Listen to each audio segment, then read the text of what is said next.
Hail comic book fans! Today we're going to be talking about the first ever issue of Daredevil. I wanted to talk about Daredevil because there's a lot of talk surrounding the character with his show returning on Disney+. Hopefully they do the show right and it resembles the Netflix series that they did. With Daredevil, I want to talk about his first ever book, mostly for myself because he's one of my most favorite comic book characters of all time, and mostly for new people possibly getting into Daredevil or have never seen or read his first ever issue. And the book starts off with him already being Daredevil in his classic yellow and red suit, which I am a big fan of. And the story starts off with him beating up these guys, and he's very charismatic. He has a lot of charisma.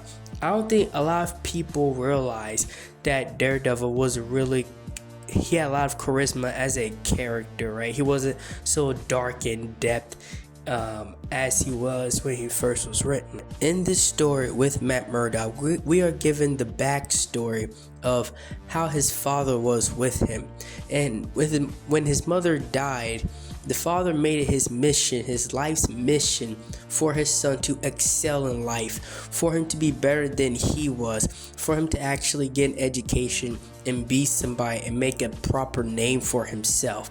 And that's a very massive part of who Matt Murdock is. He's like this because of his father. And I hope that the series and that as Daredevil goes on in live action, that they touch upon really how much of an impact his father had on him as a person, because when he was a kid, he wasn't outside playing with everybody else. He was training, he was learning, he was in school, he was getting his physical capabilities together as his father was being a fighter. And this is part of the origin story that hasn't really been told in live action. Because in the live action Daredevil stuff that we've gotten, his father died when he was younger, but in the actual story, his father actually lived a lot longer until Matt Murdock was actually like a teenager turning into a young man, right? And him getting his vision taken away from him. In this comic, they actually go really in depth on what his actual abilities are and how in depth they are to him, which makes him a lot more dangerous than people may think that who he is Daredevil.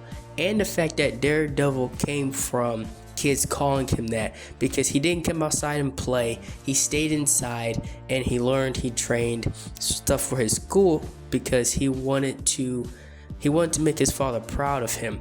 And in the story of Daredevil, this first story, we don't have Wilson Fisk, Kingpin, we have the Fixer, which more resembles like the Penguin Cobblepot more than anything. And back then in storytelling, there really wasn't any like mystery or anything in between. They really got straight to the point. Matt Murdock, Daredevil, pretty much finds out who is responsible for his father's death, and he just guns for them immediately. And that's when the fight between them starts, between the Fixer, Daredevil, and the man that actually physically pulled the trigger. And the other characters in the story, like Foggy and the will-be love interest of Matt Murdock, are also very written very well and very genuine people. You believe that they're actually real people. This story is actually very well written, the first ever Daredevil comic, and I see why he blew up as such a good character and why he blew up, because they did him so unique compared to any other comic that has been previously written. And again, the character of Daredevil at this time is very charismatic. He sounds a lot like a Spider-Man in his first ever book. He's very, he's not just very dark depth or just this, deep dark guy. He's very charismatic when he's Daredevil because he knows he's better than everybody around him in the room. And that's all I have for this video. If you enjoy this channel, if you enjoy my content, consider like and subscribing for more. And comment down below if you want more Daredevil content on this channel as well.